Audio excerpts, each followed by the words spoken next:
Moving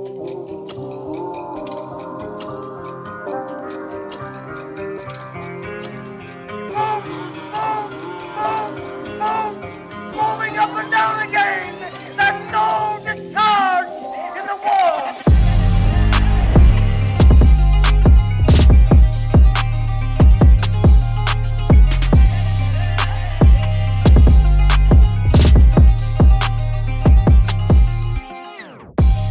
There's no discharge in the war.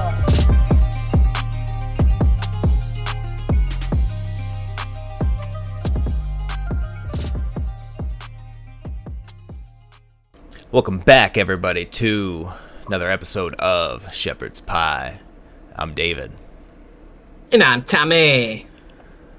We got a pretty brief little introductory episode for you today. We're going to be talking about alchemy. Everybody seems A chillcast. Yeah, chillcast. Everybody seems to have this kind of misconception that alchemy was this woo-woo bullshit thing that was just disproven, and then everybody that practiced alchemy was deemed crazy or nonsense. Yeah.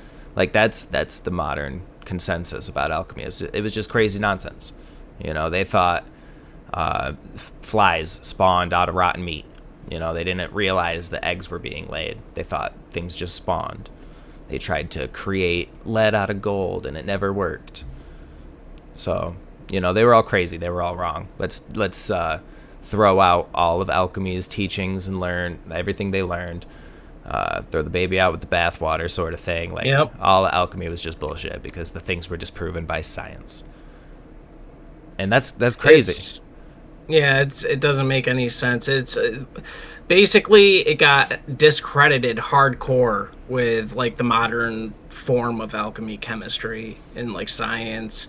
It totally they tried to discredit the crap out of it because in modern science and in modern chemistry, you're looking at a very rigorous, very provable, measured things, and a lot of like one of the core tenets of alchemy is like the metaphysical, the things that you can't really see or are hard to describe or repeat. Right. Even they strove to repeat. That's kind of what the whole process of alchemy was. The work of alchemy was to repeat these things. They wanted to get to the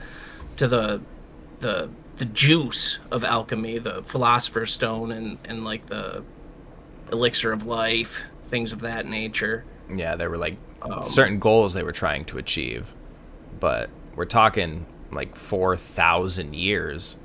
Well, yeah. You can call it a science. It's the science of the world for like a 4,000 year period. It was the majority predominant. Everybody believed it, like irrefutable. Like people didn't argue it. It wasn't crazy. It wasn't hoo-ha. And then, like Tommy says, science comes about, and everything needs to be proven. So anything that could be left to interpretation, like the soul, like people's consciousness, like what happens in the ether, all of that has to get thrown out. All right, pause. My fucking cat's being a retard. He's Okay, about to you're tear good. down You're my good. Shit. Fucking buddy ruined the podcast. It's all right, dude. It's okay. So you were on you were talking about how science Science essentially throws out anything to do with the afterlife, to do with your spirit, to do with like the real things that humanity has questions for. Science is like, no, those don't exist. Like gods and mythology and like free energy or like all of these things. Yeah. It's no, we can't do that. Science says no. So yeah, they've taken a very materialistic stance on reality, and I don't know if that's for the betterment. Like we've had a lot of progress through science as far as material sciences and things of that nature, but there are still massive questions that people have and they don't get seriously looked into. And if you're looking into them personally and you try to bring some type of professionalism about it, you usually get laughed out. Yeah. laughed out or discredited by the almighty council of nerds. They will totally rain on your parade. Yeah, imagine what it would take to try to do like an actual collegiate study, get some sort of grant so that you can do an experiment on how to measure someone's soul or spirit. We're trying to prove that the spirit exists. We have this technology we think could measure it, and this is our hypothesis, this is our thesis, this is our plan. Nobody's going to give you a grant. Nobody's going to approve of that. Like it would take some serious connections to be able to do something like that. Everybody's going to look at you like you're crazy. No, people don't have spirits. We don't care about that. We're looking at other things. People have done experiments, but they're usually, because this field is so elusive, it's so shifty in its nature. Like our consciousness, our spirit, and like the spiritual side of reality is so like, it's like a hyperfluid. It's hard to pin down. It has like patterns. There are patterns, like, but to actually put down like a numerical value to any of the things, and then to somehow through math describe it and repeat it, is incredibly difficult. And there have been people that have tried. Like, I'm trying to remember, I wish I could remember the name of them, but there was a scientist, I feel like it was Russia, that was trying to prove the afterlife. And I can't freaking remember the dude's name. Freaking Russians. I can't even remember if it was Russian, honestly.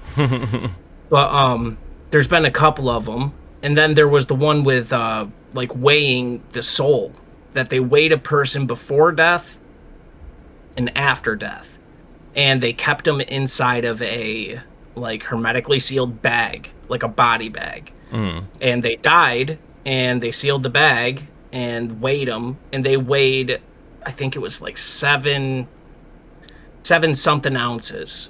It was like a little less than half a pound difference in the person's body weight. But where did that go? Right. Where did that weight go? So it had people thinking that the soul had weight, and that weird. when it died, it escaped the body. And I don't know. As far as I know, nobody's been able to give a proper explanation. Like, there's been people talking about how, like, gases. So, like, your CO2 or whatever in your body, there's people that tried to say that, and it's like, there's no way. That's not... They were in a bag, first of all. Like, they're sealed up. Yeah. So anything would stay in there. Right. Any gas that escaped would still be there. But then it also begs to question, like, how would the soul have weight? Right. So what is the substance of the soul is what that would beg to question. And I feel like that's probably why studies of that nature get kind of ex-nayed. Because what if we did find a substance that was tied to the soul? Then what? Well, then what? Like soul weapons? Like you could like create a soul gun that you shoot somebody with it and it tears their chunks of their soul away. Like, what are we talking about here? If there's a substance of the soul. Well, this question of the soul was a big question within alchemy. And yes, it was. Like Tommy said earlier, also the idea of turning base metals into precious metals. They wanted they called it the magnum opus. I'm sure everybody's heard that before, the great work. Something that would basically perfect the mind of humanity, something that could turn the civilization to something better. They're trying to create a person, but then again, you get back to the question of a soul. How do you create an actual person without a soul? So yeah, we just want to cover or help explain to people why we keep coming back to alchemy in all of our episodes, give a baseline understanding of it, so that we can dive deeper in the future. And when we bring up things like alchemy in our episodes, you can understand why we're not just crazy people referencing crazy people, but like actually looking back at legitimate history and saying, well, these people were all taken seriously up until the past not even couple hundred years, so Why are we so crazy for looking at them seriously? Where did you first hear of alchemy? Well, I don't know, there's a lot of different places, but what really got me, like, now that I know more about it, I see that there was like little bits and pieces of alchemy sprinkled all throughout media and shit. So like I was exposed to it really early on through actually Harry Potter, but I didn't get into it, researching it, until probably around like late middle school, early high school, with anime called Full Metal Alchemist. And if anybody's seen it, that's probably like your deepest understanding of alchemy, because that show really goes hard. Like there's even more within the background and the subcontext of the show that people don't realize, that it harkens back to the teachings of alchemy. And so like I did an art project on that show drawing something similar to this. They have these circles where you put all the ingredients you need in the circle, and as long as you have all of the base ingredients for the thing, then you can like clap and put your hands on the circle, and you can construct that pile of material into whatever you want it to be. If you have a bunch of iron, you could craft a sword. You know, that's sort of thing. It was like magic. The way in the show it was depicted was it was like that hyper expression of magic, kind of how we were talking in our one magic episode, with how in Harry Potter, you see, they just say fireball, they have a magic wand, and a fireball comes out. And it's like, that's not how real magic works, but that magic is real, but it's not the fireball thing. And because people can't, like, make fireballs out of nothing, they think that magic doesn't exist. And it's like, no, it does. And I think that's the same type of thing happens with alchemy, where you get these early, for us anyway, early. So I guess more modern depictions through the media and things of that nature. With alchemy, they make it more mystical. Yeah, they lean heavily into that. They conflate ancient alchemy with our modern media. So when you see bullshit like Harry Potter, that's what you assign alchemy to. You're like, oh, it's just magical, mystical nonsense bullshit. It's fake. But it makes it laughable to most people. There's more to it. Yeah. Yeah. And I think that that's on purpose. I mean, I am schizo, so who knows? Maybe it's not. But I do believe that there's intention behind that. And it kind of, what it ends up doing, too, is another tenet of alchemy, which is it distills. It kind of separates the people who are not interested or don't have like proclivities to alchemy or to that type of work. Mm-hmm. It separates them from the people who see something like that, and it blows their mind, and they're like, "There's got to be something," and they explore it, and they advance the field in different ways, and because so how many kids? It's a mechanism. Yeah, how many kids my age would have just gone on to the next anime instead of diving deep into what alchemy really was? Yep. And like that thing I was talking about, piling all the ingredients in and then doing the magic, there's plenty of core tenets, like Tommy says. There's a lot of these hidden rules, you can call them. This one being, you get nothing without giving something, equivalent exchange. So to gain something, you must give something of equal value in return. And so that's an old philosophy too. And doesn't that kind of mirror, not mirror, it's an exact same thing as like Einstein's law of conservation. Yeah.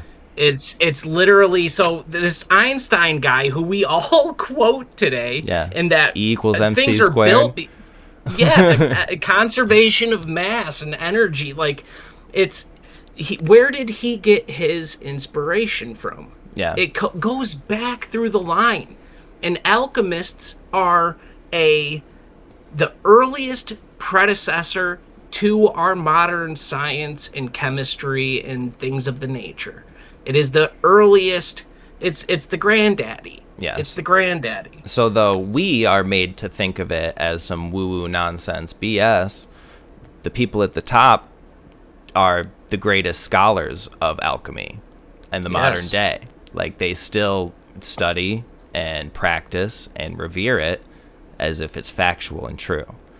And you can see that in the media, in the government, in the symbols, because that's all alchemy is. Like, as you study alchemy, you realize all of these alchemists did everything in symbolism. Everything was hidden. It's all in code. Like, there's a reason for that. It's because it was prosecuted. It was, even in the day, seen as too dangerous and too mystic, and so the people had to practice in secrecy. There's this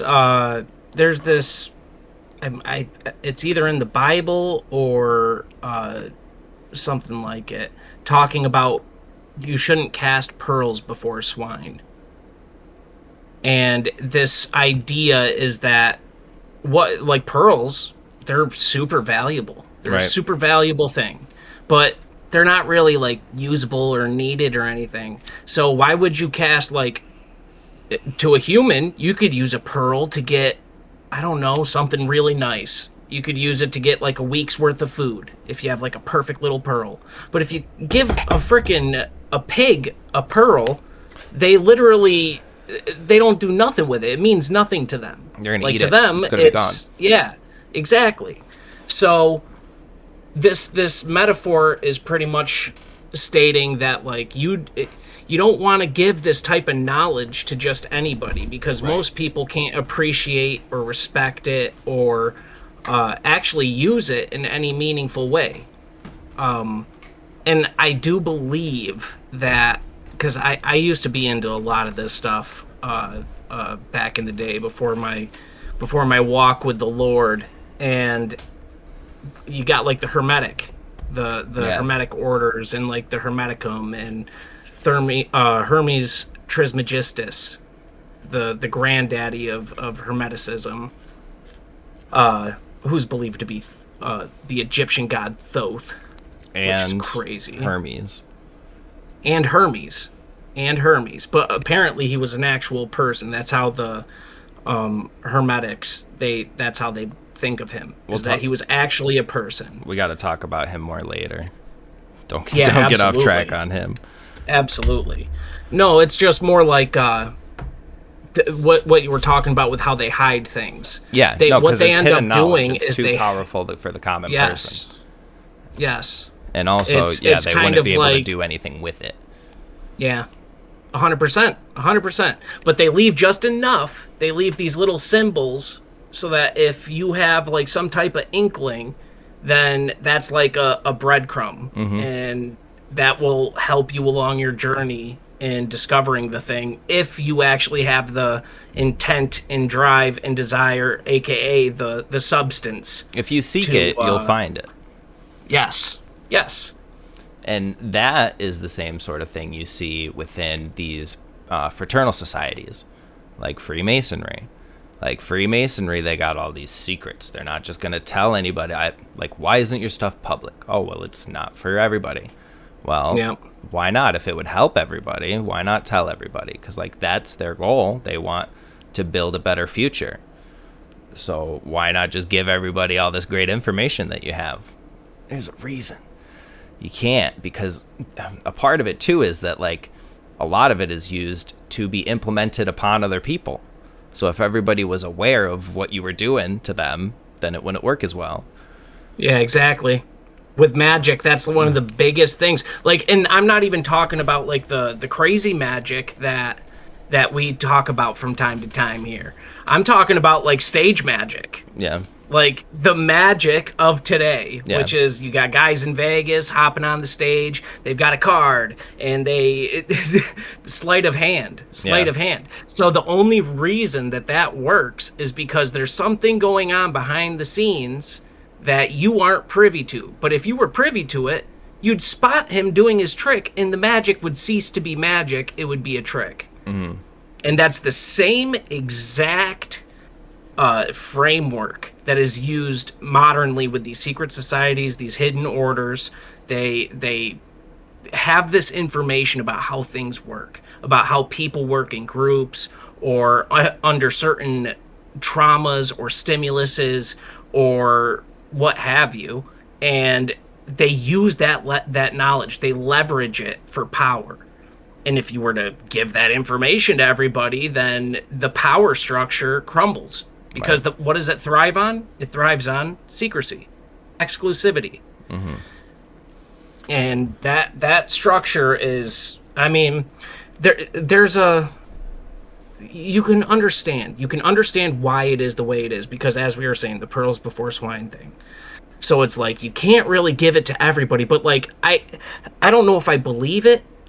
I think that you could give it to everybody, and just like, if people don't want to do anything, if they're not called to follow it, or if they don't want to believe it, they don't have to, but at least the information's out there and it's more Right. available to people that are like on the borderlands, and they could actually like So like make a difference with it. to that point, it is out there. It is available. You could potentially Yeah. join any of these fraternal societies. You could start acquiring this kind of knowledge.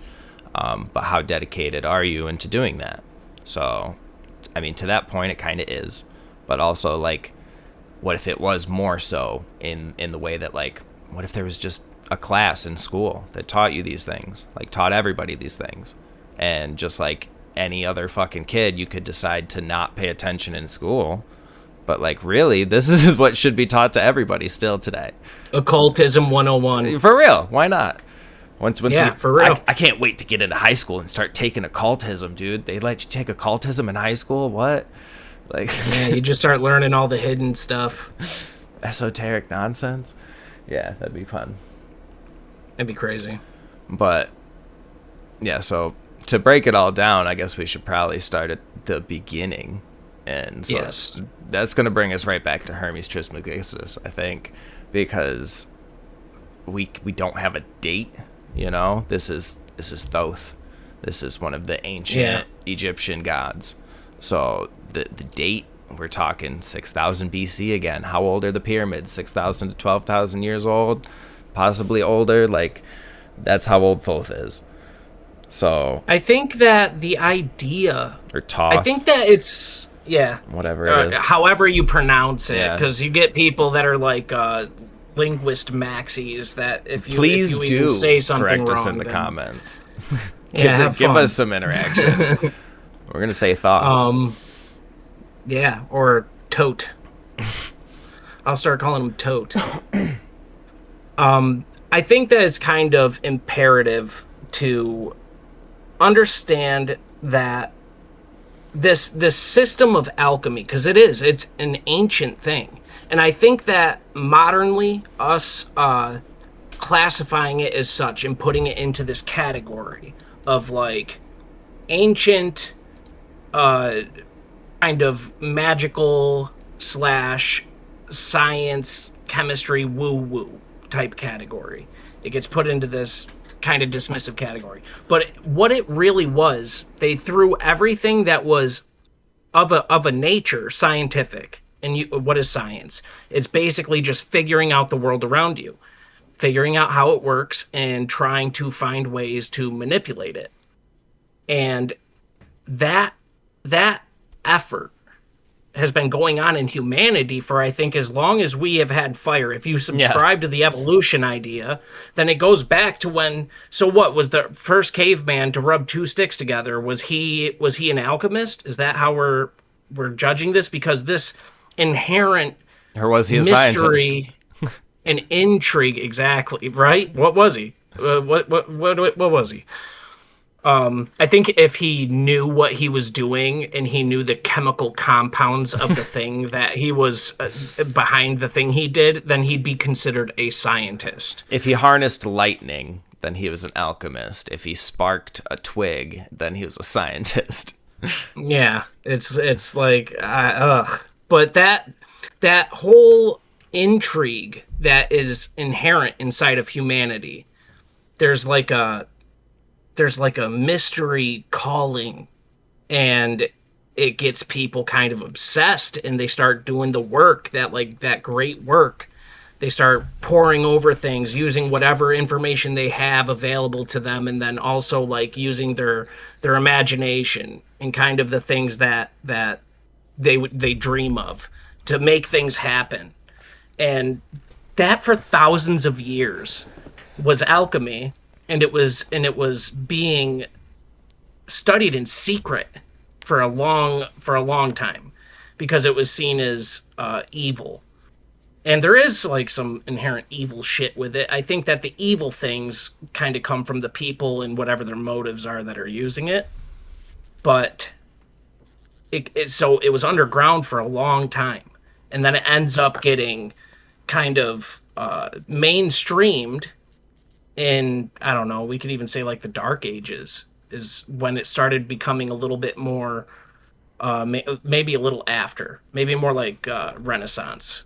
Around the Renaissance and that time, it became kind of like socially acceptable, and it was kind of fashionable. People were doing this study of science, and it starts evolving more into kind of like modern chemistry and things of Yeah, that nature. into science instead of alchemy. Yeah, but that like, I wish I had the proper words for it, because it's like a process that happens with people where you want to do science, you want to do alchemy when you get intrigued and you're trying to like the allure of potential power or like potential control over like the world around you. It's almost like you get a little dose of like being a god. Right. I think that that's kind of the essence of the thing, is that you want to be God because you're looking for like immortality, or you're looking for power or influence over the world around you, and you start experimenting with all the materials around you, figuring out different ways you can combine them or extract things out of them to get more stuff. Right. It's like Well, it's look, like look this what we're process. doing with it now. Like so modern day alchemy, you have CERN literally just created gold out of lead. Yeah. It was one atom, it was one particle that they did it with, and it disintegrated immediately. But they did it. They created lead from gold. Yep. That is alchemy. So CERN's main priority right now is they're trying to open. They want to create. Well, they are creating black holes. They want to open gates to other dimensions. Like people theorize, primarily because of their ridiculous opening ceremonies and their logo being a 666, and you can go on and on and on. Yeah, there's context clues. They're very demonic. That portal seems to be a portal to hell. But that's our modern day alchemists. That's what we're doing with science. That's science. At some point, this was the science. Like science and alchemy are the same thing. It's just that at some point it stopped being a secret teaching, a thing you had to go out and pursue and was only for limited people, to a thing where now schools are common. Everybody's being taught. Everybody's trying to learn science. So you got to strip that spiritual, real, esoteric, all that deeper knowledge. You got to strip that from it so that people can learn the base level science, what's factual, improvable. We can and misleading. Create your own science. Create new science, and teach everybody that. Keep the esoteric, keep the secrets for yourself. But it's like, so where would the knowledge have come from? Because we would have experienced a great flood. Everybody dies. Noah's children proliferate the earth, and then you've got all these different tribes, some of them cursed, because they're Canaanite children. Now worshiping false gods, fallen angels, or Nephilim, children of the angels, or possibly now possessed man from the spirits of the Nephilim that died in the flood because they couldn't go to heaven. The spirits are still here. So maybe they just came back and possessed man, and that's why we hear that Thoth, the god, was actually just a man. Or you have the things where the Greek gods mated with women. So maybe it was something like that. We don't know. We're just going off the stories. This is all just headcanon. But there's reasons we have the headcanon.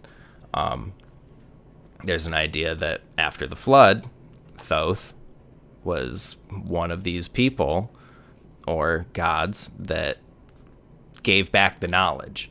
They had the knowledge of the old ways, or knowledge from heaven, or wherever they got their ancient Egyptians, like they got knowledge from the gods. that teach them The metallurgy, Akashic records. teach them all the hermetic shit. And we gotta do like a whole episode on that. There's a lot to it, but There's so much to it, man. It's the Egyptian science, so that has been practiced since 2000 BC, or Oh yeah, 2000. Long time, very long time. And you can believe whether or not it was actually given to mankind from a person / god named Thoth, like that, give it or take it. But this practice has been accredited to them, and whether it was a way to control the minds of the people at the time, whatever, that was probably the magicians that you hear about in the Bible. Yeah. Or, when you see the story of Moses, these people that were competing and creating similar acts to God, but always like a step below. Not as powerful, but they're like trying to keep up with God's miracles, and then eventually they can't. Probably alchemists, and then you see those sort of esoteric symbols that you see in Egyptian hieroglyphs carried on through the ages. It always harkens back to Egyptian shit, like this all-seeing eye, like that's the Egyptian eye.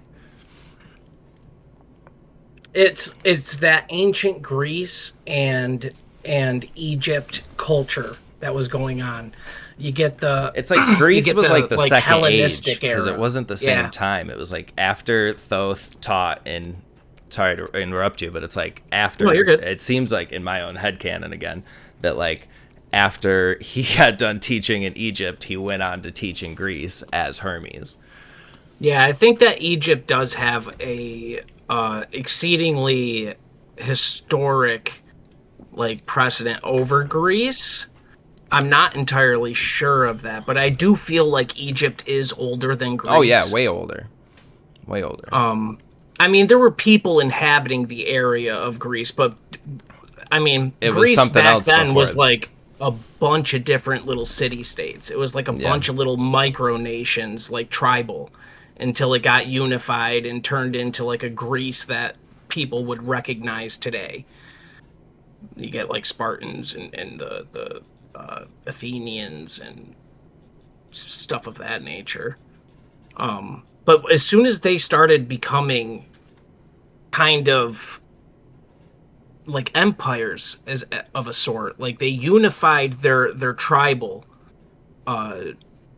factions. So each one had their own like little tribal factions going on, like, and once they had like a strong enough leader and like one of them stood out and they kind of conquered the rest of them or got them all under one banner, and you get Greece and then Egypt, they start trading like crazy. And they're not just trading, gold for wheat. They're trading ideas. They're trading secrets, knowledge and secrets. Yes, the things that they hold sacred, the occult practices, and their gods, their theologies, and that's why there's such a tie. And so you get like Thoth. Thoth is both a Egyptian guy, and he's also accredited to being Hermes, which is Greek. And they're both kind of the same. They both hold the same titles and the same like what they do. Bringers They're of like knowledge. the knowledge gods, yes, and of like communication and like history and record keeping and things of that nature. And like, they didn't look similar, but they had similar aspects. Like, why does Hermes have wings on his shoes or on his helmet? Like, he's associated with wings for some reason. Thoth was the bird god. I don't know. That's enough for me. It's the air. It's if you go air. into like alchemy and like stuff of that nature, that's what it kind of represents. You get the bird aspect that's in both of the depictions of Thoth, and it's talking about the air. Birds are masters of the air, and the air was classically tied to the idea of like mentalism, like things of the mind were of the element air.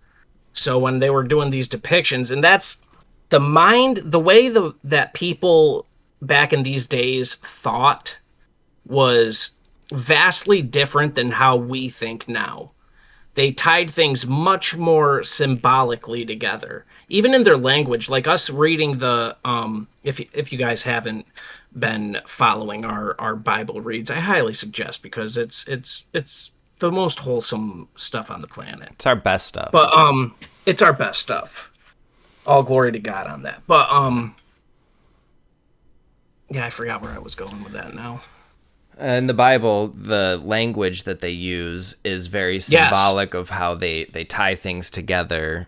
It seems like they're talking more simply, but really it's much deeper, because the words have deeper meanings that tie things together in ways that we don't do anymore. Yes. Yeah, symbolic. Like Egyptian. Well, how do they write? They write in hieroglyphs. Yeah, They're pictures. pictograms. Yeah. So the way that they thought of things when they created the depictions of their gods, it was like tie in all the things. So what is the idea behind Thoth, or what is the idea behind Hermes? Well, they are of the mind. And the mind was like its own understanding of like being a part of a person. So then they're like, okay, the mind, well, that's air. We have tied the mind to air, so we have to depict a creature of the air within the picture of the god. And they did that with a lot of the different depictions of ancient lowercase g gods. And it speaks to this kind of hidden meta language that pervades humanity. And I think that alchemy is trying to, in its earliest forms, pin down and study and play with, to try and create the philosopher's stone, to try and create the elixir of life. Because at the end of the day, what are the two main goals of even modern science and modern science? It's to be immortal and to cure anything. Yep. And to create anything. Yeah, we're still trying to figure out how to live forever. Yep. That is the number one goal from the pursuit of alchemy and of science. And how to make people. Yep. They're still trying to create people out of nothing. The homunculus freaking crap. Yep.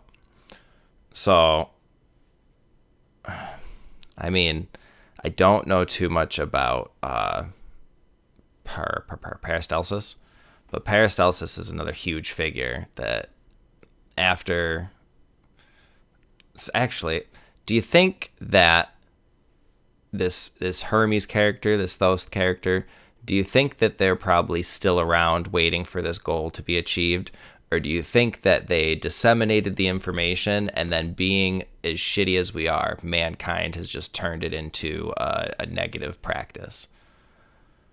Well, if I am of the mind that there was a literal being and they were a god, lowercase g god, I would be of the mind that they have a vast lifespan.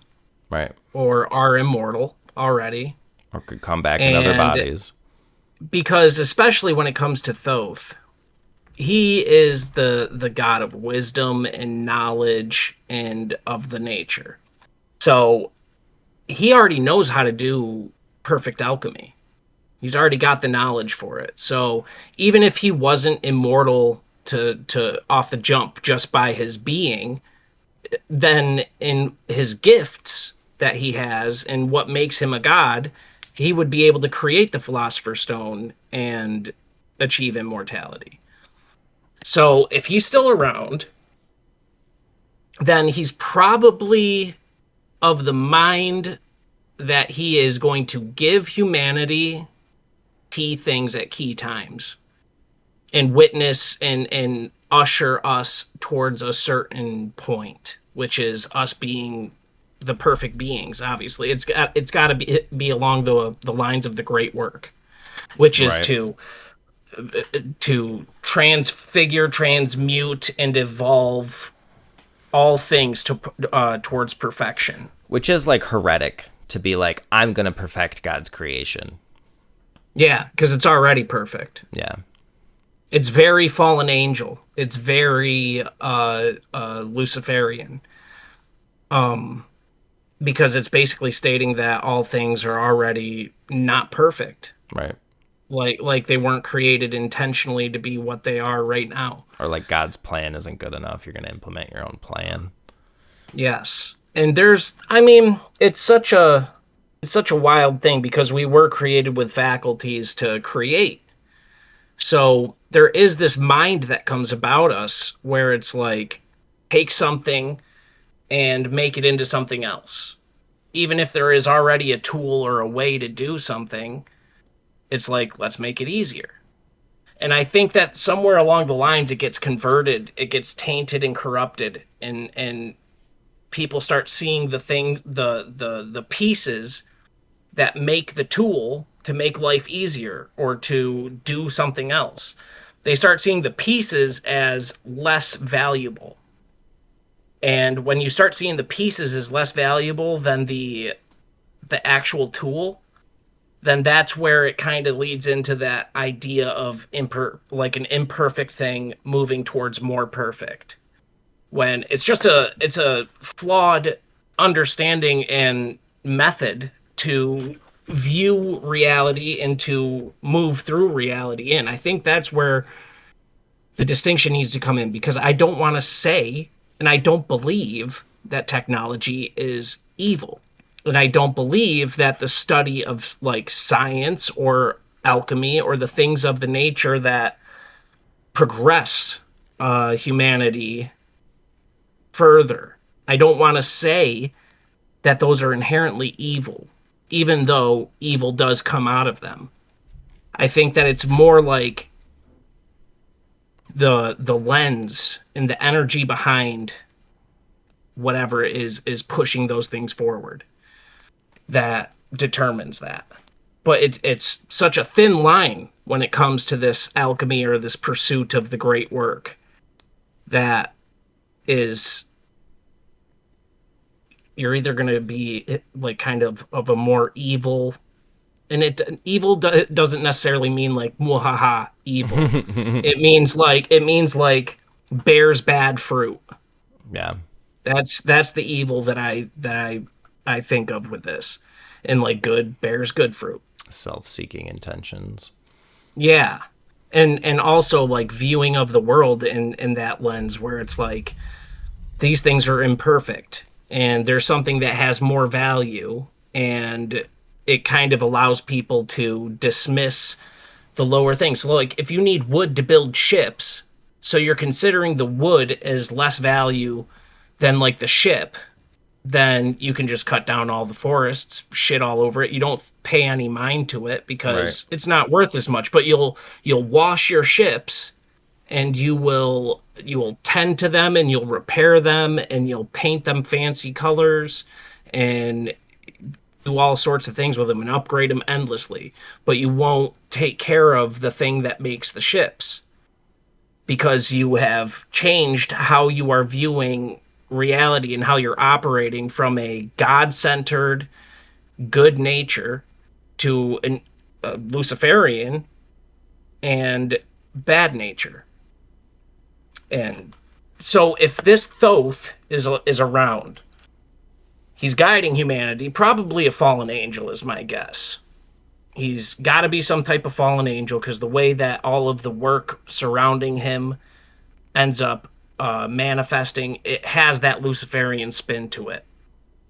Very transhuman. It's like the end goal is like to get rid of humanity and become something else. Right. And so he's probably around seeding little ideas here and there and steering us towards that end goal. And that would be freaking insane. You get like, what's the other guy? Count Saint Germain. He's kind of like what I would imagine Thoth to be, if Thoth was actually a being, is the legend of this Count Saint Germain. Which I should go into more detail with the Count Saint Germain, but yeah, I don't know him. That's a lot. Yeah, you do. He's the Let me look him up super quick just to get his basic story. But basically, what he is he's a person that has achieved immortality through alchemy. Um, and he's been seen all over the place. So there's accounts all throughout history, throughout vast spanses of time, talking about this count, the Count Saint Germain, and all of these things that he does. So he speaks all the different languages. Everybody notes that whenever he pops up in history or in society, that he speaks all the different languages and so fluently. He's so good at speaking all the languages, almost like he's had his whole life to study them. But then he's also a master at like every instrument that he comes across, he can play it perfectly, almost as if he's done that his entire life. And then he's also insanely smart when it comes to politics and philosophy and mathematics and science and alchemy and even all the religions. He knows all the religions. The dude just knows everything. He's nuts. And he pops up in society around the social elite and around the governing bodies and things of import. And people witness him and they are like, this dude is insane. He's special. And they talk to him and he tells them, things of like alchemy, and like he's always trying to flex on all of the skills that he has. And people write that shit down. And he's been described in so many different cultures. He was all over Europe and some parts of Asia. He was everywhere. And I think that if Thoth was a person, it'd probably be like Count Saint Germain. Yeah, that would make sense. So yeah, I tend to lean towards that it's more human nature to just ruin things. Oh yeah. Maybe they just gave it to us knowing that we would ruin it, take it down a bad course instead of a positive one. There is something in us that does kind of. We do have that sin inherent from our Adam and Eve beginnings as humans. So there is definitely something to what you're saying with that, for sure. I forgot to ask you what got you into alchemy. Like, what you got you to deep dive it? Well, you mentioned Harry Potter. That was like my earliest introduction to alchemy. I feel talking like that's about the Philosopher's Stone. And also Nicholas Flamel. Nicholas Flamel. Like, Nicholas Flamel is an actual alchemist. Yep. But what got you to look into it? What got me to look into it was the time of my life when I was the deep dive into it, like personally, because I've heard about it a lot. I listen to a lot of different podcasts too, and I remember on another podcast, one of the OGs of conspiracy, the Higher Side Chats with Greg Carlwood. Shout out to Greg. But shout out. He had a guest on that was like an alchemist. I think he might go by like Marcus Aurelius. That's so funny. Which I believe is also another... No, it's another alchemist. Fabled alchemist, yeah. But I think he's taken that up. Because I was just thinking, what if you went by Count Saint Germain online? Like, that was your handle. That'd be so funny. And then this guy's going by another alchemist's name. Yeah. Yeah, literally. You could... I think that there's a Roman emperor. A theory... Marcus Aurelius. Counts? Marcus Aurelius was a Roman emperor. Ah. He probably still did practice alchemy. Yeah, I'm trying to frickin'... It's been a while since I've actually dove into the alchemy thing, but I do remember that there was an episode with this Aurelius that really piqued my interest because he was talking about the Philosopher's Stone and he was kind of bridging the gaps with alchemy for me, where when you witness it in a Full Metal Alchemist or in a Harry Potter fashion, it's that really woo-woo, not realistic at all interpretation of alchemy. And then what he did is he took the spiritual aspects that I was learning a lot about throughout my like adolescent life and early adult life, learning like leaning more into the spiritual aspects of life.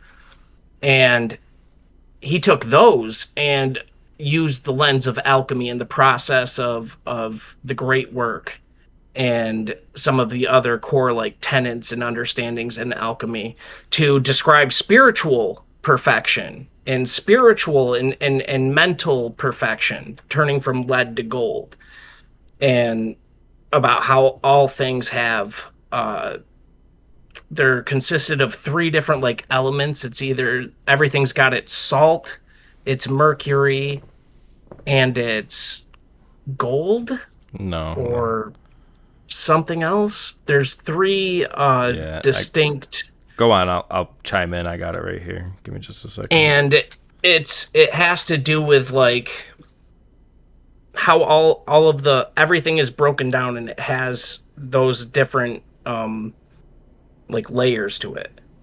And he used like a spiritual lens, and that just really for me it bridged the gap heavily and turned it from this like woo woo pursuit or just like granddaddy chemistry. So it was just a bunch of dudes just doing chemistry and like rudimentary science. That's what alchemy was. But I saw really that there's another layer to it, that the spiritual and mental fields of reality and of existence were also described in this process of alchemy, and that you could perfect your spirit through the same methods that you would use back in the day to derive alcohol from like the people who learned how to make moonshine were like alchemists. Right. And it's salt, sulfur, and mercury, by the way. salt, sulfur, mercury. There we go. Thank Also, you. fire, air, water, and earth. Yes. The three though, the salt, sulfur, and mercury, they're describing different things. Like there's the elements, and then there's like these other three. They're a different section of alchemy. I wish I should have brushed up on that. I should have listened to that frickin' episode before that, because he goes into it so perfectly, man. He really does.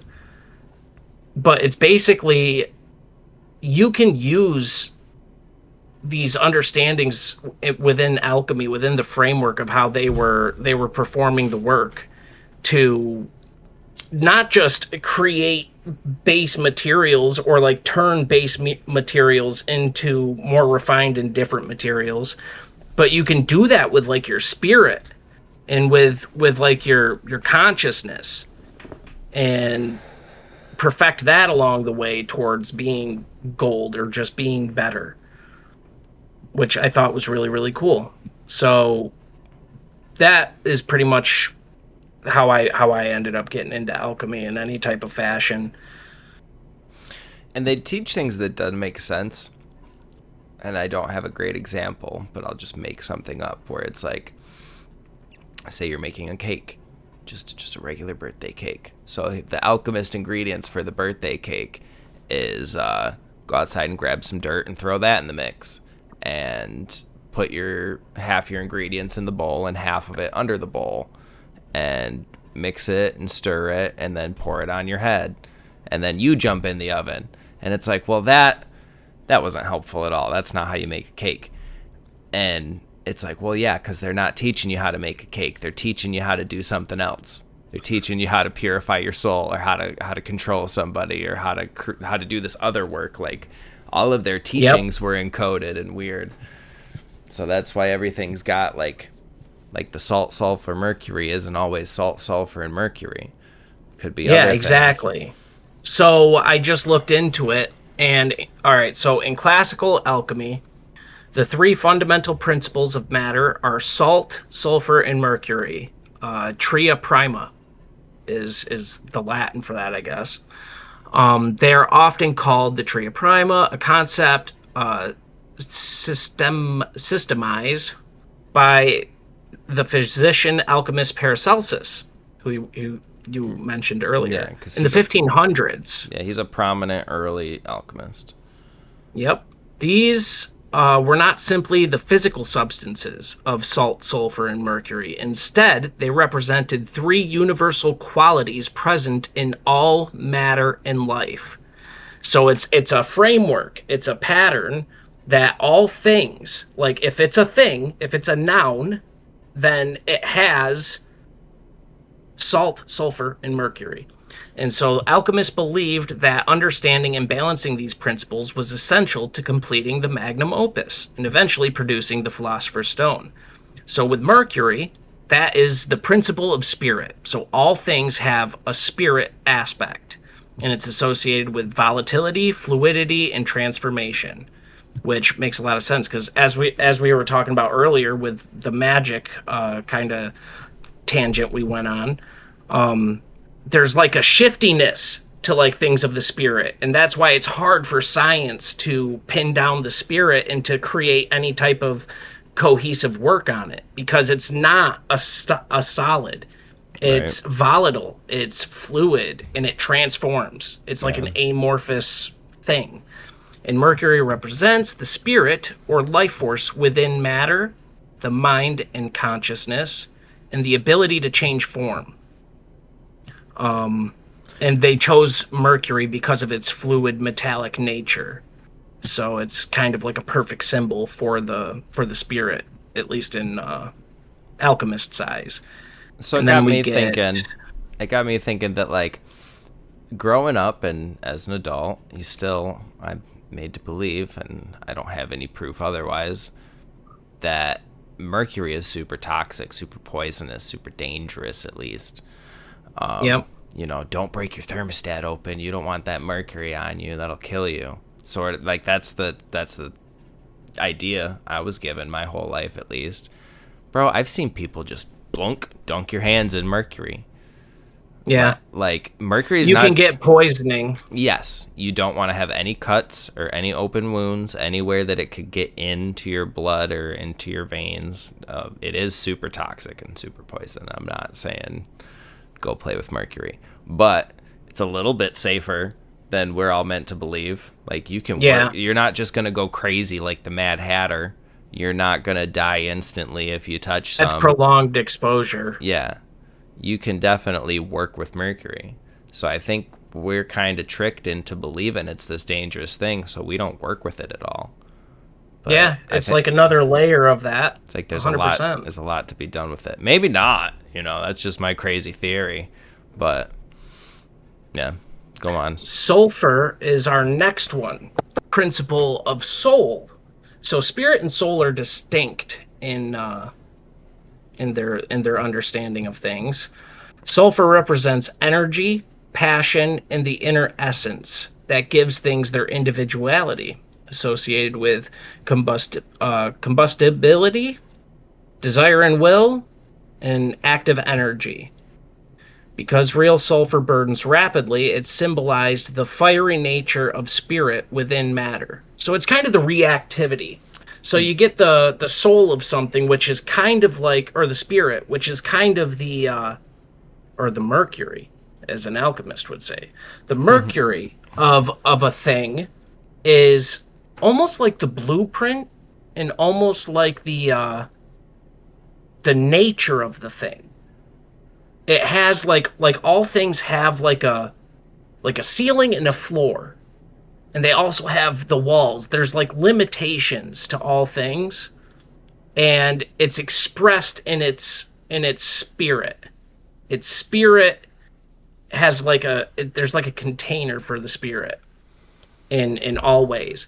And then you have the sulfur, which is like its reactivity and its kind of motion. So all things, they have their mercury, so they have their form, and then they have their reactivity to the things around them and how they move, and that's expressed in through their sulfur. Then we get the salt, which is the principle of body. Salt represents the structure, solidity, and permanence. when I was saying structure for Mercury, I'm not talking the physical structure. I'm talking the metaphysical structure. It's I wish that I had the proper words. I am not a linguist, So but the way I've you seen can it, kind of imagine. the way I've seen it depicted, that really helped me understand it, is you have your body, and your body is what you're interacting with on this physical plane. Your body is who you are day to day. Your body is what you're familiar with. Your spirit is this connecting, well, actually, let's start your soul. Your soul is the piece of you still connected to God. Your soul is the part of the Holy Spirit. Your soul Yep. is this ethereal, higher dimensional thing. However you want to think about it, your soul is this idea that you have of a soul. It's not too hard to grasp the concept of it. We all understand what a soul is. So to differentiate the soul from the spirit connects the body and the soul. The spirit is this connecting tendril that then is able to get what is actually in the soul down to the body and express it. So that the spirit is the expression of the soul in the body. The body is the source of the thing that we're able to interact with. Or no, sorry, the source of the thing is the soul. The body is the structure that we're able to interact with. That's what I was looking for. And then the soul, I can see that. and so I can definitely see that. So you have your There's like a diagram you could make. I mean, I should have drawn the little picture on the board. Yeah, that'd be freaking. That would have been like I'll try to tier though, because that would have meant you had like clairvoyance and like future telling. Yeah. No, I'll try to throw it up in post edit, a little good image here, what I'm talking about, so you can visualize it. Heck yeah, the power of editing, folks. All right. So salt representing the structure in alchemical philosophy. Salt is the physical body, the crystallized form of matter, and stability and preservation. So the everyday mineral sodium chloride symbolized this property because it forms stable crystals and preserves food. Associations: earth, physical form, manifestation, grounding. Salt was the container that holds spirit and soul. The three together, alchemists saw every substance and even every person as composed of these three principles. You got your mercury, spirit, mind, volatile. Sulfur, soul and energy, combustible.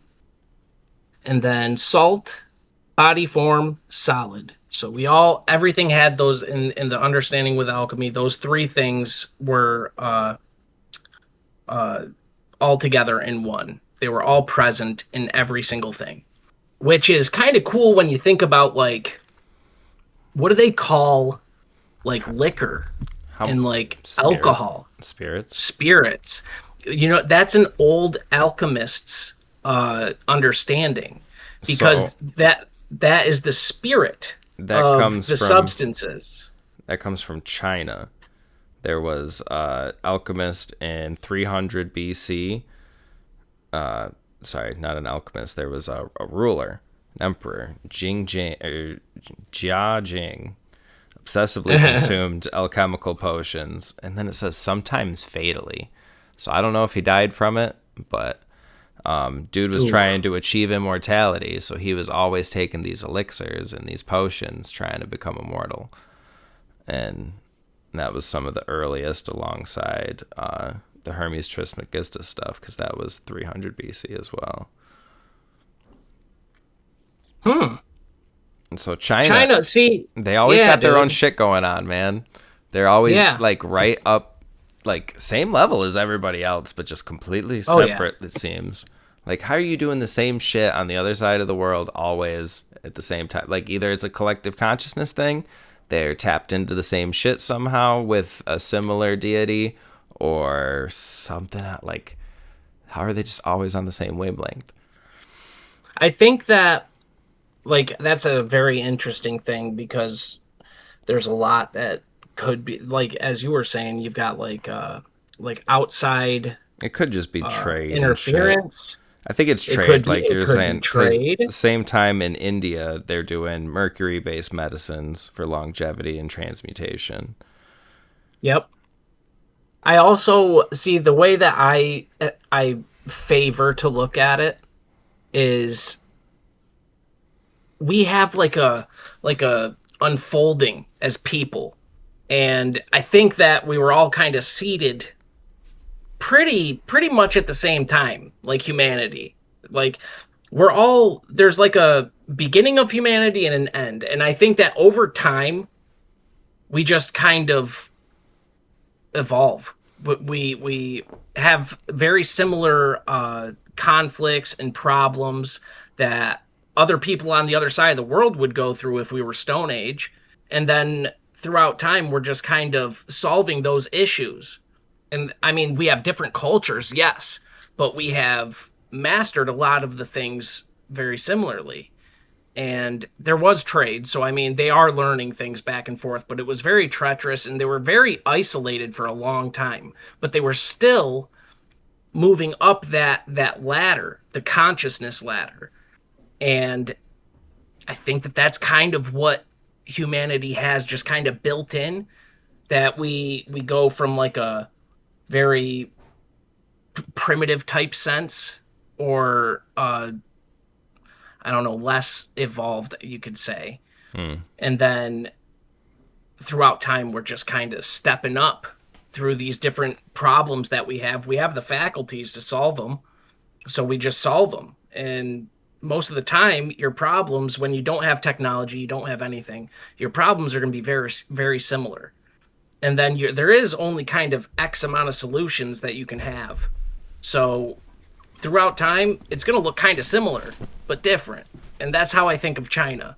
Is it's like they're completely separated from us, except for minor trade for the majority of their history, until we get way better boats and like ships and airplanes and stuff like that. And then they finally end up doing the trade and stuff, and now we're all very, very similar. Right. But they just had like a way different culture in the earlier days. But they also they discovered all the other they had beautiful, majestic buildings. They had all the architecture that like we have in the Western world, but just different. And then they also learned how to have like lanterns. So they learned how to contain fire and harvest oil.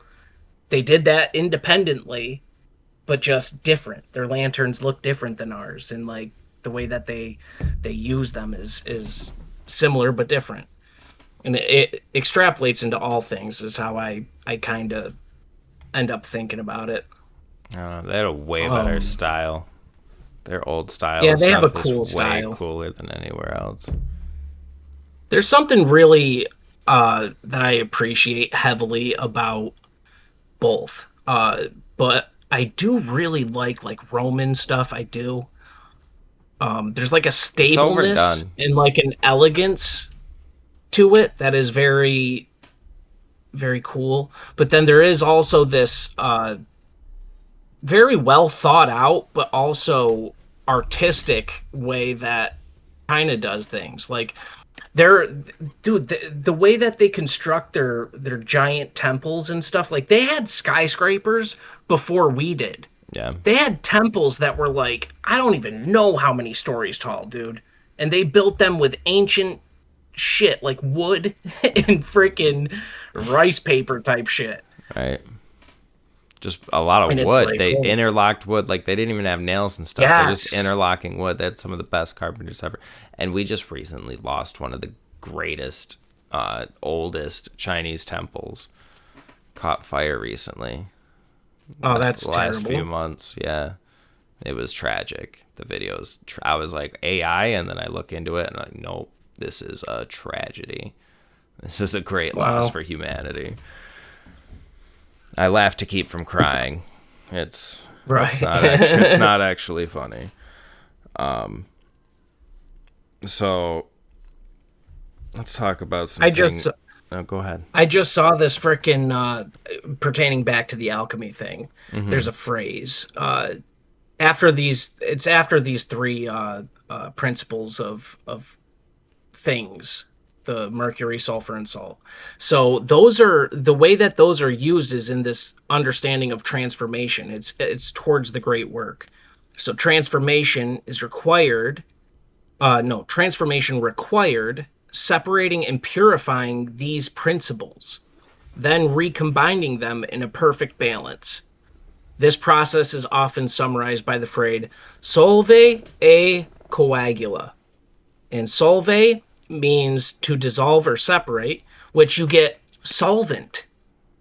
Like what are solvents? They're things that you use to like get grease off, or like they're like cleaning materials. Right. And then you get like coagula, which means to recombine into higher form. And I mean, what's your blood do? When it coagulates, it clumps up. It like comes together.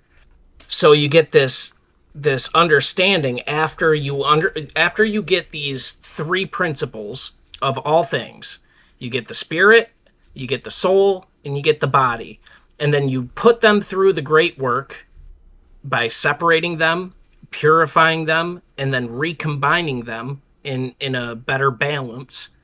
And then that would bring you closer to the great work. That's how these guys were thinking about what it would take to get to the Philosopher's Stone.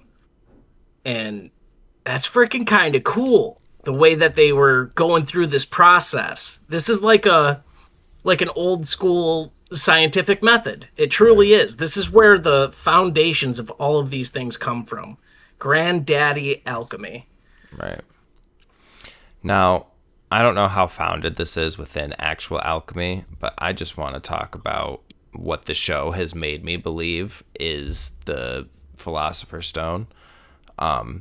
Within this show, Fullmetal Alchemist, the stone is created by sacrificing entire nations of people and condensing their souls and their essence, their physical energy into a stone.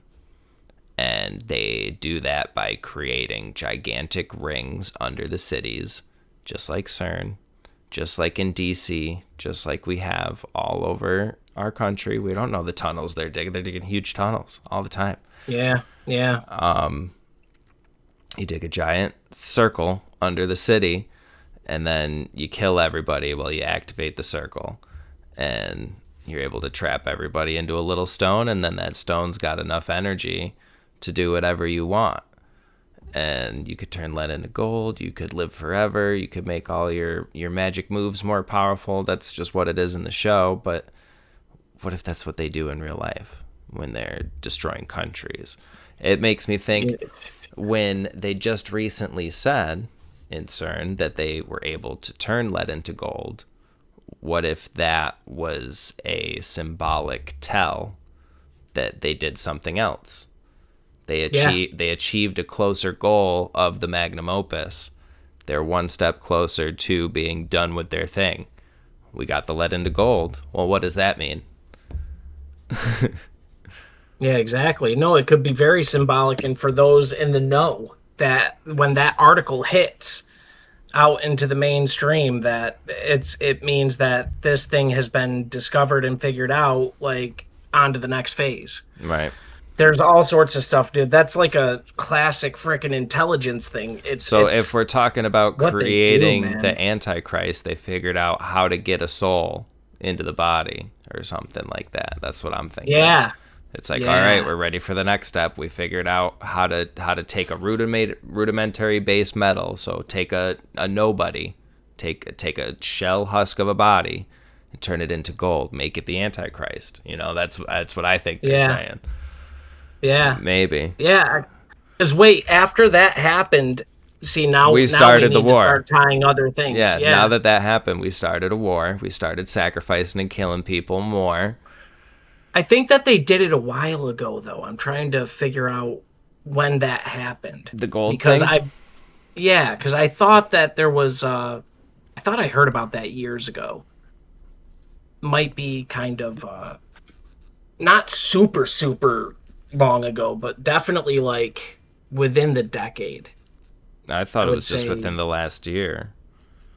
I think it might be somewhat old. I'll check that out real quick. But no, what you were saying with the underground tunnels and stuff connecting everything, and then like the use of intentional murder through like war or through Yeah. like a lot of these different like mass casualty events that have been Yeah. going on. Everybody's as of saying late. that's what's going on in Israel. That's what's going on in Yeah. well, not Venezuela. Not too many people died there, but definitely Iran. Ley lines. So there's this It was like May kind of 8th. May 8th, 2025 is when they did the gold, lead into gold. I could have swore there's an older one because I know I've heard about it a long time ago. They used like a nuclear reactor or something. You're right. Like I don't know why it just told me that, because then right afterwards it says, while announced in 2025, researchers analyzed data from the Large Hadron Collider's run 2, 2015 to 2018, during which approximately 86 billion gold nuclei were created. So I don't know why I'm hearing that it was just one, because apparently they made an 86 billion. The total mass produced. See, that's what makes me think, bro. Because the total mass produced was just 29 pictograms, 1/1,000,000th of a gram, so it was wicked tiny. But yeah, they did it back in 2015, 2018. What I think is that, like, going along the same thread with that could be a tell for like the Antichrist. So they had the first like instance of it when they told it, which was almost a decade ago, and now they have this second time that they're announcing it, and they're kind of announcing it almost like it's the first time they did it. Both times it was when Trump was a president. Holy shit. Wait a minute, bro. Are you serious? Yeah. I said oh my goodness, dude. 2015 to We're onto 2018. something with that.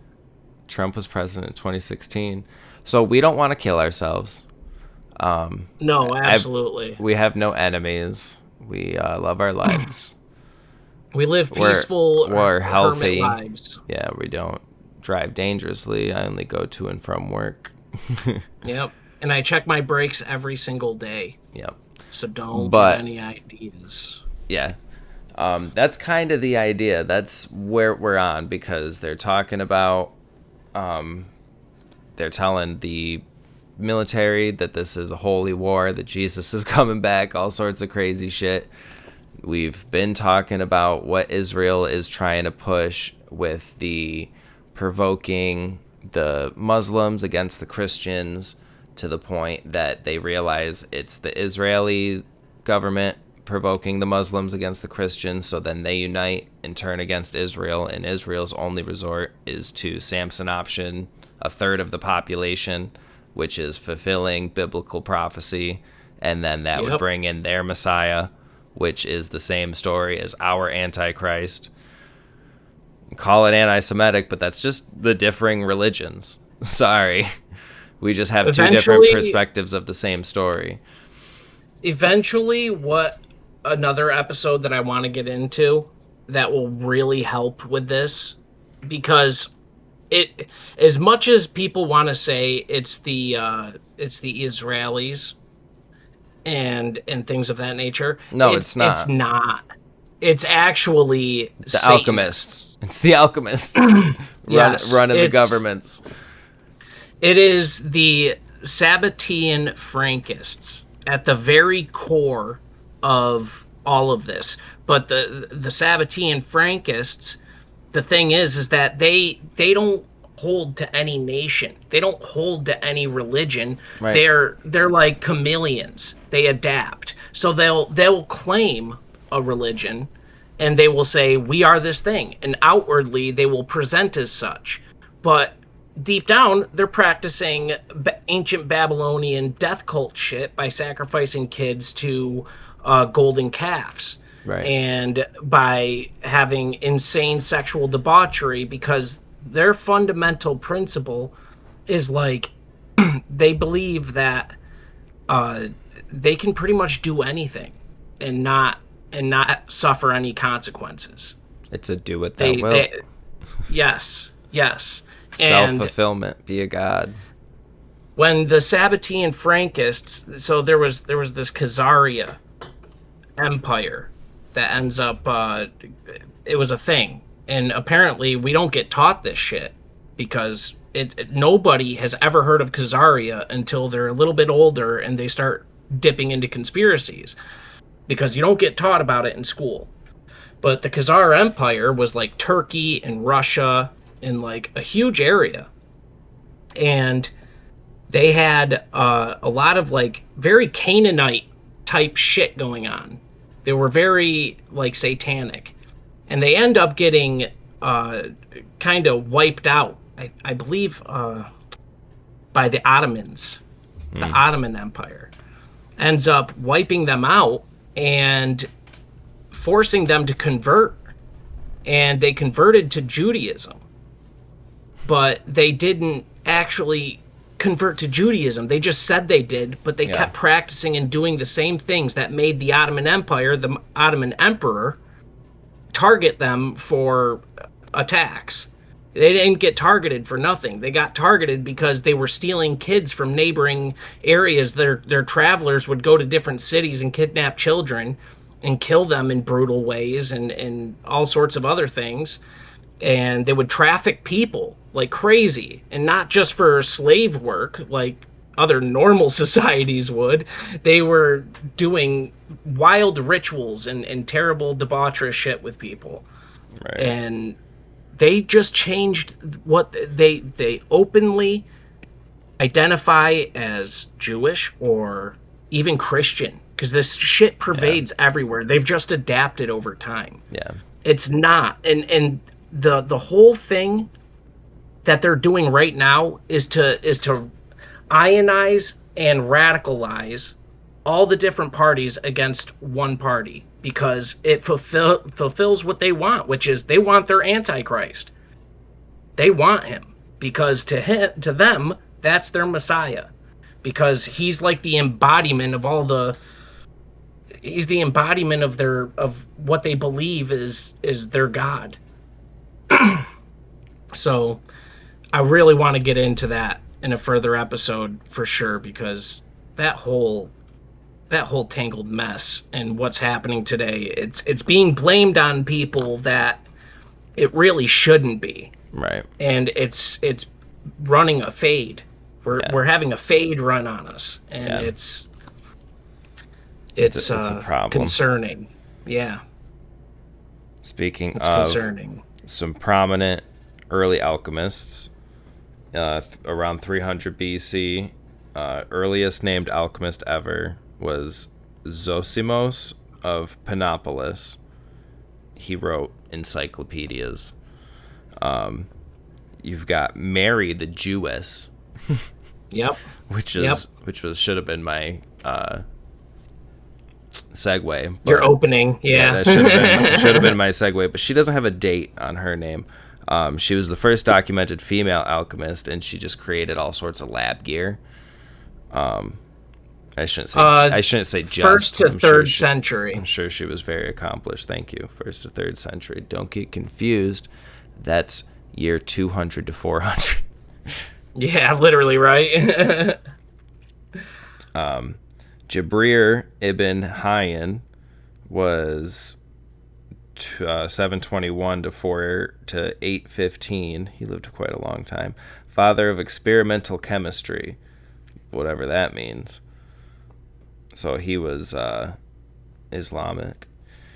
Paracelsus was a Swiss-German rebel genius. He rejected Galilean teachings, pioneered chemical medicine, traveled Europe, treated nobility. His ideas influenced kings and royal society. So yeah, even up into modern England, modern Germany, modern Swiss. Was it Swiss? What would you call it? Switzerland? There we go. Swedes. The Swedes. Yeah, there we go. Nicholas Flamel, 1320 to 1418. French scribe. Legends say he and his wife Pernelle discovered the stone, like the Philosopher's Stone. He was apparently the one that just actually did it. Became rich and lived for centuries. His house and his tomb still exist in Paris. So, I guess. All right, can we just say for a second that it's insane that Harry Potter talking about Nicholas Flamel, and Yeah. it was actually legit. Yeah. You know, so That's everybody the is thing, man, is these stories. If you're going to write a story about a topic like this, you do so much research into the topic that you end up like teaching the topic through the medium. And whether or not that's intentional or not, I don't know. You know, you could say it's coincidence. You could say all these people are occulted. I like to say maybe 50-50 split, 60-40 split, either way, that like maybe they are being handled. Maybe they are like esoteric themselves and they like to get into deep, dark occult shit. And they're trying to seed that sort of thing into the world. So they create a easily digestible medium that people can like latch on to get into the thing. Or maybe they just like it that much themselves, they latched onto it, so they get deep into it, not knowing what it actually is, like spiritually, because people aren't spiritual. So then they just teach it to the world, not knowing, and then it comes across as tainted. Like there's a lot of different ways. I think it's a little bit of all of it, but I definitely don't deny that some people could be handled and or highly occulted themselves and trying to seed these things out into the public for one mean or another. Yeah. We've got freaking Isaac Newton. Oh yeah. That's what I was talking Isaac about Newton. with just making up science. Like Isaac Newton's laws of physics. Like we are taught this man is one of the godfathers of science, but he was an alchemist.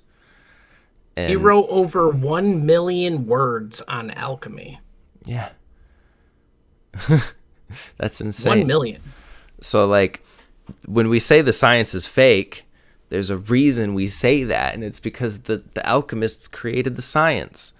And the people in charge today still practice alchemy. So what are we doing with science? Like, I'm not saying all of science is wrong or incorrect and it's all fake, but there's something to the things that science says don't look at. You know, science is Science is the salt. Right. So if we're talking about the Antichrist, science is the salt. Mm-hmm. And then you get like the mind of the thing, which is what, the spirit? It would be the spirit then, is like these occult people. So when science was created, it was created by a bunch of these people that were very fluent in alchemy and the occult and magic and theology, philosophy, all of these different sects.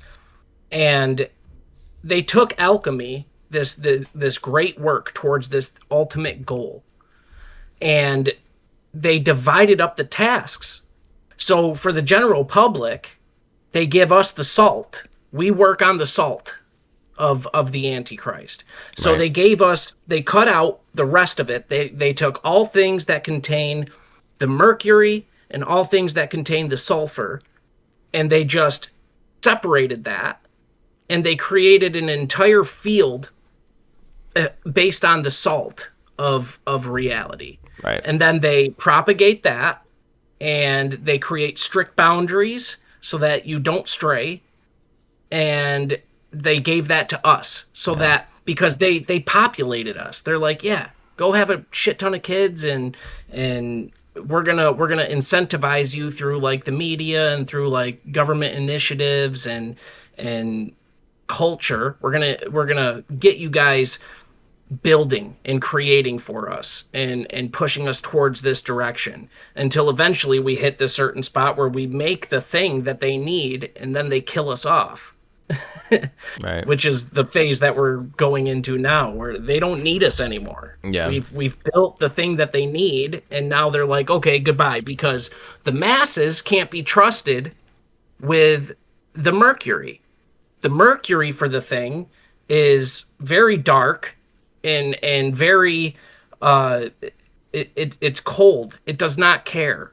Like, people we love God, we love each other, we don't want to, sacrifice people, and we don't want to bring about something that's going to be pretty much the end of humanity. And so the soul of this, the spirit of this thing, is kept sacred and kept alive through these dark magicians. Right. The dark magicians, the dark alchemists, these secret societies and elite. They keep the traditions alive for that, and they divvy it out through the media and through the governments and through things of that nature for programming onto us until they can eventually kind of shift our spirit so that we fall in line with them.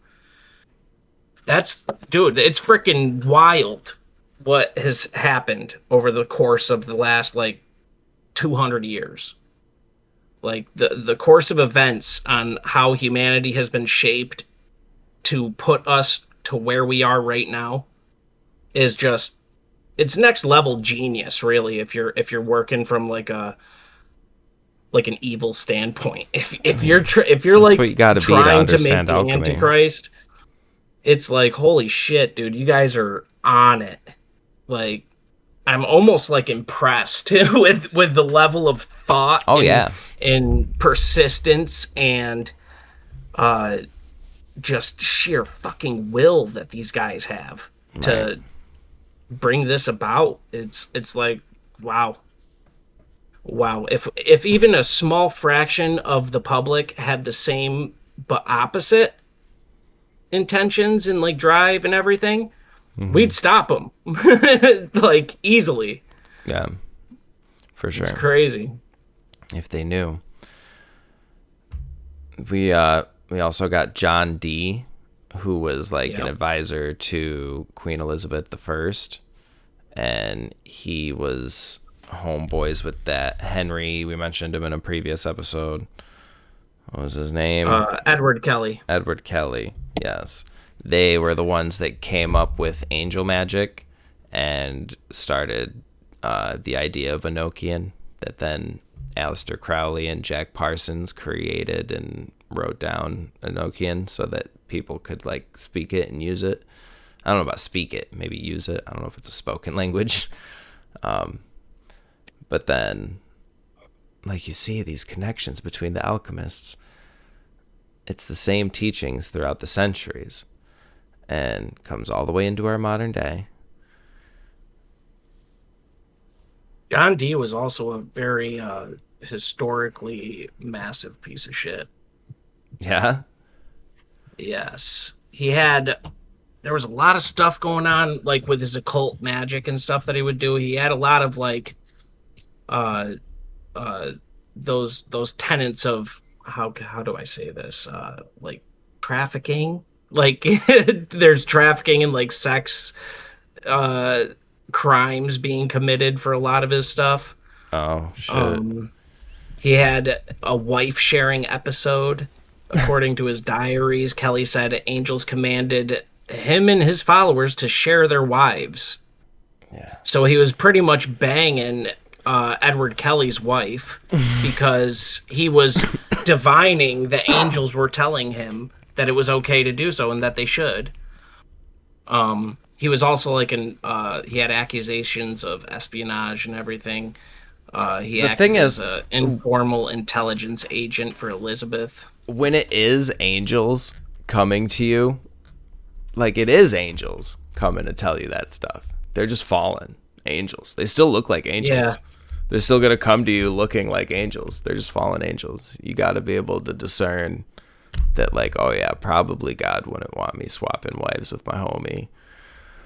I don't know. Yeah, I guess all of this. Go ahead. No, I was just pretty much gonna reiterate. He's got some darkness about him. I've heard a couple of other podcast guys that have talked about him too. Freaking call him out on some shit. And dude, it's just so funny that whenever you get into these cults, they just start getting really weird. Yeah, they start sex and everything, fixating on sex. Yeah, it's all about sex and bodily fluids. Yeah, it's weird. sometimes children. It's terrible. This is why we don't like it. This is why we're not about those things. You see it trying to creep up in culture where we're like, hey, let's just have crazy sex in the street. Let's be naked all the time. Let's start getting smaller and smaller clothes every year until we're not wearing anything. Let's have parades where people are banging in public. Children are coming and seeing dudes jerk each other off on the street. And then, what's next? We're switching genders. We're making sure that's normal, and we're all confirming that as fact, even though there's no basis in reality for that at all. This idea of transgender and the transhumanist agenda, that's all part of the magnum opus. It's all part of creating the Philosopher's Stone, which is the perfect being, the perfect vessel. And because all things have that male and female, but if you're to make a perfect thing, it's going to encompass both of those. If you want to deny us, you have to use science. And science says you're wrong too. Yeah, there we go. and understand there's hermaphrodism. You can be born mixed up, and for those people, you're special cases. Like to each individual one too. They have their own special case. So in the case of hermaphrodism, I'm wondering what the grandfathers did to curse the bloodline. Right.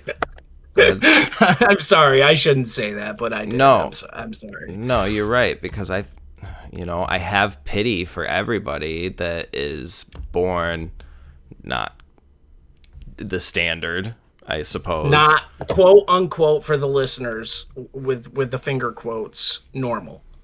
Like, I hate to say it, but everybody's a little not normal, so like whatever. Everybody's exactly. Everybody's fine that's born abnormal too. I'm not saying there's anything wrong with anybody, but for anybody that is born with an abnormality, I do have pity. However, when I see things like India, where not everybody, but there's a huge majority of children being born missing limbs or some sort of deformity, and disease is running rampant, and there's just trash everywhere. I'm like, yeah, what did your people do to slight God so hard that that's what you're living in? Yeah. Well, it's between the thousands of lowercase g gods and this caste system and how they treat their their people. It's like, yeah. You see the polytheism, you see their traditions, and, and I can't judge. It just confirms my belief, it confirms my faith. Yep. And I will pray for them, because I hope everybody can see and come to the Lord. Don't be deceived by the fucking alchemists that are out here tricking us and running the world. Understand that science a lot of the time is fake and gay, and everybody in seats of power secretly is studying alchemy. They are using this sort of shit to run our world. So maybe study up on it a little bit. Keep watching us. Fucking tune in every Wednesday and Friday, every other Saturday for a Bible episode on Spotify, YouTube, Apple Podcast. On our Bible episodes, we also have the text up. So if you don't have a Bible yourself, you can read along too and watch it. So I highly recommend the Spotify and YouTube versions of our Bible cast. You can get it anywhere you want, because we do read it so you can hear it. But I do have the text up for you guys too, because I love you and I want you to read along with us if you are so inclined. But go check us out on YouTube and Spotify for sure. For our Bible cast, we would appreciate the love greatly. And we just want to thank you guys for listening. We appreciate you tuning in, and hope you can just share us around, because we need to reach more people so that we can spread this word. Hopefully it's been a good word. And get all of the birds of a feather together. Yeah. So that we can flock. We can flock together to the Lord. Let us flock to the Lord, people. All right, guys. We'll see you next time. Peace.